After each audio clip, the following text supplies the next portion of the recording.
To pa je visoka. Prva elektrarna v Španiji, šele tretja v Evropi, stara že kakšnih 150 let, ampak nisem prišel zaradi te elektrarne sem, ampak zaradi tunga znakca tamle, ki ga pa po mojem že vsi dobro poznate, a ne? Ja? En avto bojo tukaj pokazali.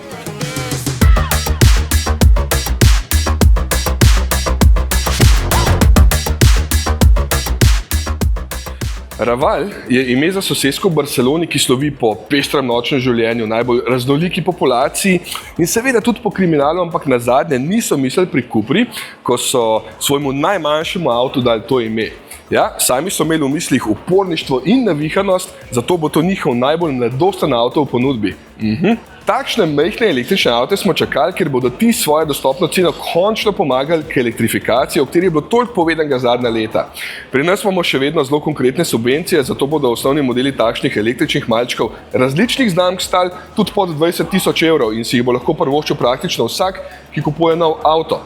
Druga zgodba pa je seveda, če želi že preklopiti na elektriko. The idea was try to focus on the new generation, no? Especially the Gen Z, no? But at the same time try to do something for everyone, no? That you can buy this car, no? But at the same time, in terms of design, try to do something really young, no? Really fresh, no? That fits perfectly with our Cupra DNA, with his own character, but at the same time a little bit bold, more urban, no? More fresh, no? Raval je prvi od malčkov v skupini Volkswagen, ki bo na čist novi platformi za manjša električna vozila, ki so jo poimenovali MEB+. Čeprav gre za majhen avto, dolg je okoli 4 metre in 5 centimetrov, ima v kabini dejansko veliko prostora in kar 430-litrski prtljažnik. In pogon je tukaj, za razliko od recimo Borna, na sprednji kolesi. When we developed the Raval, we wanted to search for an urban car that is good for the city, but doesn't lack the sportiness and this performance. So that's always what we search at Cupra, no? And then the Raval, in terms of design and performance, is this next level that we bring to the road, and also that we democratize with the electric mobility, and democratize and also make it feeling it sporty. Lahko se bo pohvalil z matričnimi LED žarometi, potem skritimi osvetljenimi vratnimi kljukami, osvetljenima logotipoma spredaj in zadaj, takšnimi finimi školjkastimi sedeži, pa zvočnim sistemom Sennheiser s kar 12 zvočniki, ker je bila pa znamka Cupra vedno tudi na majčkeno bolj športni strani, pa še z elektronsko zaporo diferenciala in dinamičnim uravnavanjem podvozja.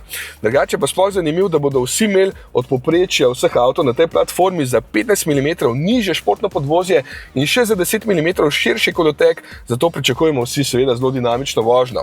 Pa tudi noter imaš tak res dober občutek, fajn materiali, ko v enem kokonu si. Prav predstavljam si, da se ga da lepo res hitro peljati. Pa še eno stvar sem opazil, ki je ful zanimiva, in sicer, da ima zdaj prvič vrata zapolnjene tukaj na desni strani, kar se meni zdi veliko bolj uporabno.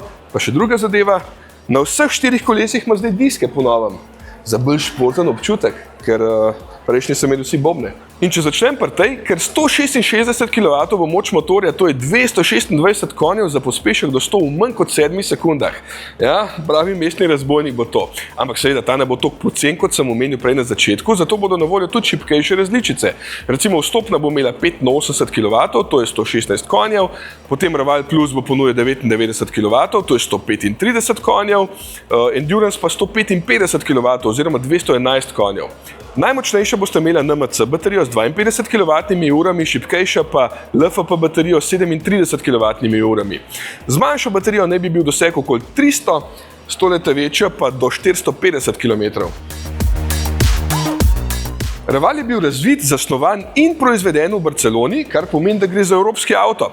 Prvič ga bomo na naših cestah lahko videli že polet, zelo kmalu zatem tudi pri nas, prvič ga bomo pa vozili že maja, tako da se ga prav veselim.